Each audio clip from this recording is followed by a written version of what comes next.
বাংলাদেশের পরিচিত মুখ, আপনারা তাকে মিডিয়াতে দেখছেন, সশরীরে সব প্র্যাকটিক্যাল আপনারা দেখেন নাই। আজকে নানার বাড়ি নানির বাড়ি আসছে, নানার বাড়ি মসজিদে নামাজ পড়তে। ও কিন্তু 15-20 বছর হয়েছে এই এলাকায় ঢোকে না, ঢোকেই নেই।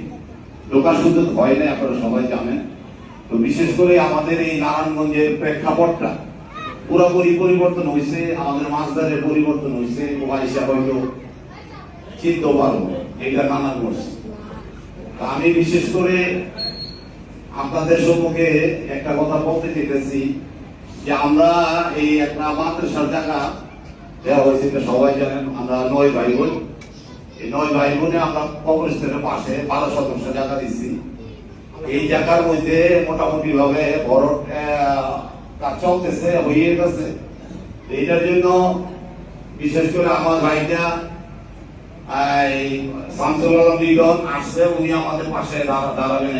শামসুল আলম লিটন এই বিকাল থেকে গত 20 দিন আসছে নারীর টানে।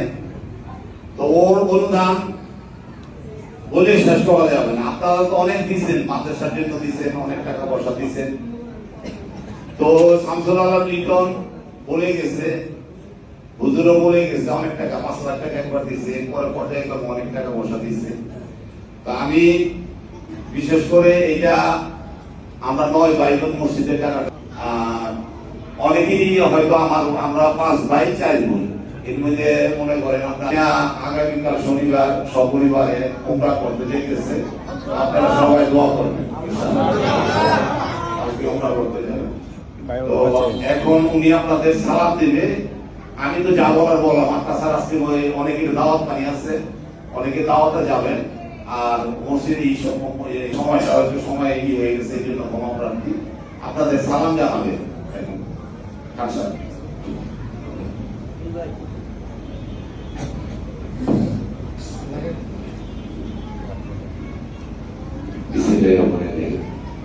সবাইকে আমার সালাম।